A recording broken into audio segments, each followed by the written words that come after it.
আরে কি লো, হ্যাঁ কথা কইতেছো না কেন? কি করতেছো তুমি? হ্যাঁ আমি চইলা যাইতাছি। কি চলে যাইতেছো? মানে কি কইতেছো? আমার সাইডে তুমি কই যাইবা? তোমার লগে থাইকা কুষ্ঠ রোগ হয়ে মরণের স্বাদ আমার নাই। আর শোনো, তোমার সাথে থাইকা আমার এই সুন্দর শরীরটা নষ্ট হয়ে গেলে এইটা বেচেও তো খাইতে পারব না। ময়া, আমার কথাটা শোনো, আমি তোমার অনেক ভালোবাসি। রাখ বেটা তোর ভালোবাসা, আমার মতো বেশ্যারে কেউ ভালোবাসে না। তুই ভালোবাসিস আমার চামড়ারে। আমার এই চামড়া যেদিন নষ্ট হয়ে যাব সেদিন আমেনার মতো তুই আমারেও ছুঁড়া ফেলবি। ময়না, ময়না, দেও তুমি আমার সাইডে যাও না। আমার এই অবস্থায় তোমার যাওয়াটা কি ঠিক হইতেছে? কইলাম না তোর লগে থাইকা মরণের স্বাদ আমার নাই। আমেনা আপা, এই বেটার অসুখ হয়েছে কেন জানেন? এই বেটার পাপের কারণে বেটার অসুখ হয়েছে। আমার এই বেশ্যা জীবনে আমি বহু পুরুষ মানুষ দেখছি রে, কিন্তু এই বেটার মতো বাজে স্বভাবে পুরুষ মানুষ দেখিনি। আপনার মতো এমন ভালো একটা বউ পাইয়াও ও আমার ঘরে আনছে। ও কি ঠিক কাজ করছে? আপনার এখন উচিত বাচ্চাটারে নিয়ে ওরে ফালায় রেখে চলে যাওয়া। ও কুষ্ঠ হয়ে মরুক, ঘরে থাইকা পচুক, আমিও চলে গেলাম। আর আপা যদি পারেন আমারে মাফ করে দিও। আমার কথাটা শোনো, আমি তোমার অনেক ভালোবাসি। চুপ কর বেটা। আগে ভাবতাম বাইরের মাইয়া মানুষের জীবন কতই না সুন্দর, আর এখন তোর লগে আইয়া বুঝছি বাইরের মাইয়া মানুষের জীবন কত সুন্দর। এই সুজন মিয়ার মতো পুরুষ মানুষ যতদিন এই সমাজে আছে ততদিন আমার মতো মাইয়াই হোক আর আপনার মতো মাইয়াই হোক, কারো জীবনই সুন্দর হইব না। এসব তুমি কি কইতেছো? ময়না, ময়না, তুমি যাও না।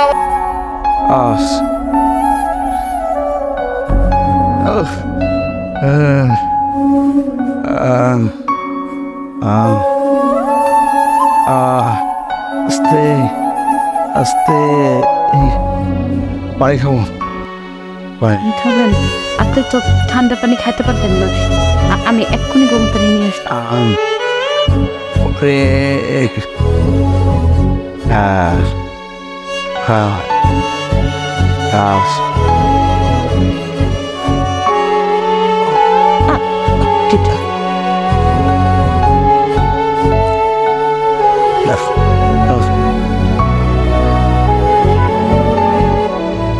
আচ্ছা, ওরা লইয়া বাড়ি থেকে যাস না কে? কই যাম? দেওস না আমার কুষ্ঠ হয়েছে। আমার লগে থাকলে তোর হইব। যা চলে যা, গিয়া নিজের জীবন বাঁচা। আমি গেলে আপনার দেখাশোনা কে করবো? কি করছিস? আমি সারা জীবন তোর অত্যাচার করছি, কত নির্যাতন করছি। তোরে রাইখা আমি আর একটা বিয়ে করে নিয়ে এসেছি। তারপরে তুই এই কথা বলস, তোর ইচ্ছা করতেছে না প্রতিশোধ নিতে? না, আমার উপর রাগ হইতেছে না তো? আমার সীমা করা দরকার নাই। শুনলি না ময়না কি কইল? আমার লগে থাকলে মরণের ভয় আছে। এই তোর ভয় নেই? মরণের কোনো ভয় নেই, তাই এটা জানি আমি চলে গেলে আপনি একা হাইছো। হাই, আমি যদি এই অবস্থায় আপনার রেখা চলে চাই, কোনোভাবে আমার মাফ করবো না। কেন? কি করস? আমি সারা জীবন তোর এত নির্যাতন করছি, এত অত্যাচার করছি, এমন কোনো খারাপ ব্যবহার নাই যে তোর লোকে করি নাই। আমি তোর রেখা আরেকটা বিয়ে করে নিয়ে এসেছি, এরপরে তুই এই কথা কস? আপনি বলেছে আর একটা বিয়ে করে নিয়ে এসেছেন, এটা সত্যি, কিন্তু আমি তো আপনার আশাতেই ছিলাম। আমি তো আপনার সন্তানটাকে নিয়ে এসেছিলাম। যদি যাওয়ার হইতো তিনি তো কোথায় গিয়ে চলে যেত। তোর কি ইচ্ছা করতেছে না আমার উপর প্রতিশোধ দিতে? হ্যাঁ, আমার উপর রাগ করতেছে না? রাগ করতেছে না? তা আপনি যখন বিয়ে করে নিয়ে আসলেন তখন অনেক কষ্ট পেতেছিল। মনে হচ্ছিল এই মহিলা এই গলায় ধরিতে এই বুড়িটা কোথায় গলাটা ফানাইতে, কিন্তু সেটা আমি করিনি। আসলে কি কন্ত, সুন্দর মেয়ে হোক কিংবা অসুন্দর মেয়ে হোক, কোনো মেয়ে চায় না তার স্বামীর ভাগ অন্য কাউরে দিতে। আমিও তাই, কিন্তু এখন আমার রাগ, অভিমান, কষ্ট শুনে যখন দেখলাম আপনি অসুস্থ, তখন আমি বুঝলাম যে আমি ছাড়া এখন আপনার পাশে কেউ থানায় পেল। অনেক কত কিছু, এখন এত কথা বলেন না তো। আপনি একটু শুয়ে থাকেন, আপনার এনে একটু পর ডাক্তারের কাছে যাবো।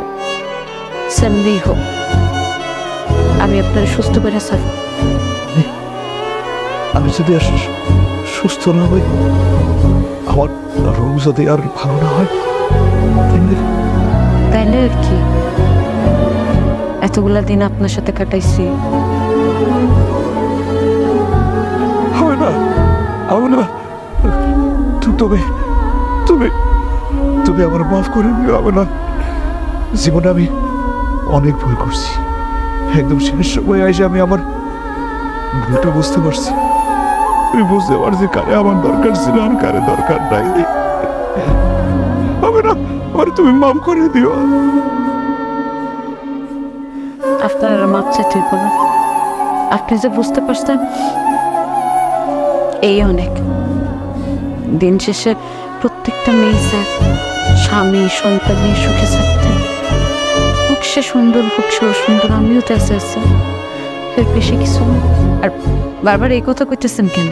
শেষ সময় এখন থেকে, আজকে থেকে আমাদের সময় শুরু। এই অলক্ষণের কথা মুখে নেন না, আপনার বলে যে পুরো করতে হবে না।